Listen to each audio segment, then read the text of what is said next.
I'm at Leamy Lake Park, and there is a archaeological dig going on here right now. This is Algonquin land, and there's archaeologists studying the ancient past. So we're going to talk to some of the people involved, and we're going to see what there is to see. My name is Ian Badgley. I'm the manager of the archaeology program at the National Capital Commission.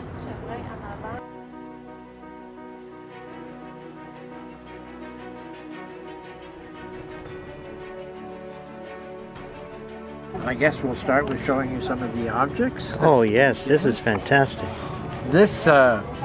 Most of these objects were recovered on the surface. There's a global crisis in archaeology. It's worldwide. It's erosion because of climate change.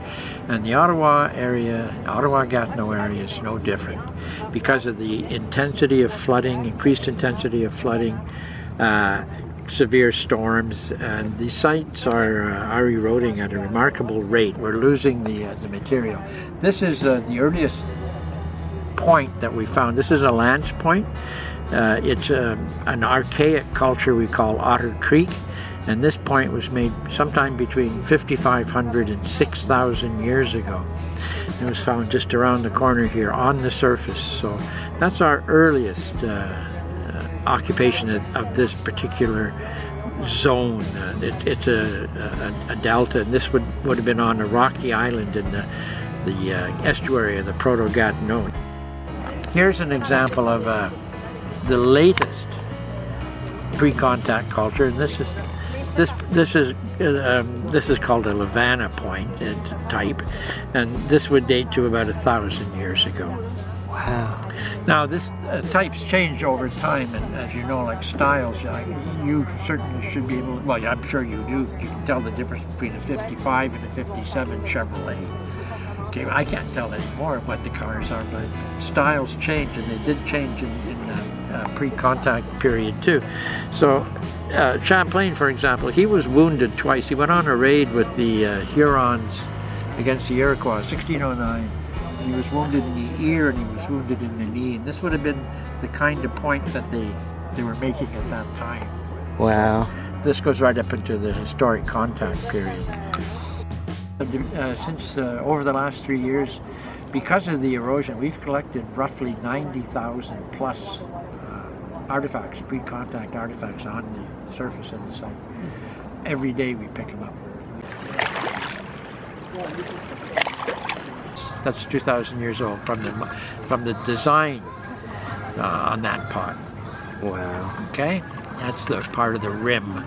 Now, a little later, perhaps 1600 to 1800, is this kind of pot, that kind of motif.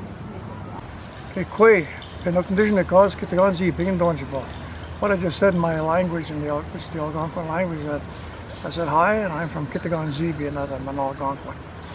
I was invited here to demonstrate a little bit of my culture, a little bit that we retained, and it's an important place to do it because this here is a place that they trace my ancestors back to like 8,000 years back. You know, the artifacts that they're finding and stuff.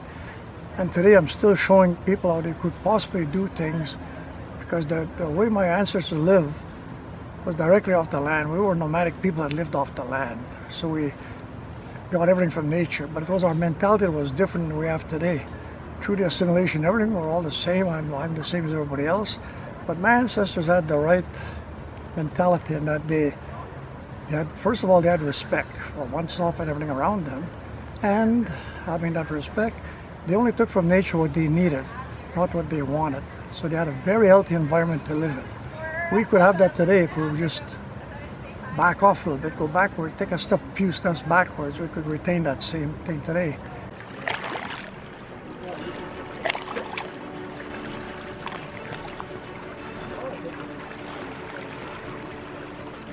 So I think it's important that I talk to people about my culture. I like making people aware of my culture. I share my culture with people and make them aware that we were doing pretty well on this part of the country before the settlers came in.